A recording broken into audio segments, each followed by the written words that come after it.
মানুষের আক্কেল থাকিয়া রোজার দিন থেকে ছেড়ে দিলাম। আরে মানুষের কি আক্কিল আছে রে? এটা রমজান মাস, মানুষের যে এইভাবে ক্ষতি হইতেছু, একবারে অবাধানের মধ্যে নিয়ে এসে ছাগল বান্ধাতেছু, আল্লাহ কি তোকে আক্কিল জ্ঞান হয় না?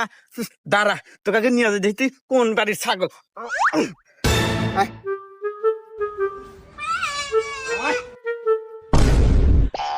সি সি সি, রোজার দিন। হে বাবু, এ ওঠো, এই যে ছাগল নিয়ে আমার ক্ষেতের মতো বেঁধে থুই যাও। আমার ক্ষেত খা একবারে পালিশ করে হালাইছে। রমজান মাস, রোজা তো থাকই না, আবার কি হরো ছাগল দিয়ে মানুষের অন্যায় হরো না? এ এ এ বাগা, কথা কথা সাবধানে করো। হ্যাঁ, ও ও তোমার খেত খাইছে মানে? ও তো কালকে রাতেও চেয়ে খাইছে, ও তো রোজা। খালার মাতালে কি না কয়, আর ছাগলের না কি খায়। এখন আমি জানি তোর হাতে এখন কথা কয় কোনো আমার লাভ হবো না।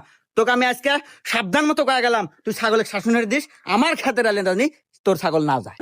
ও এই কথা, এই কথা।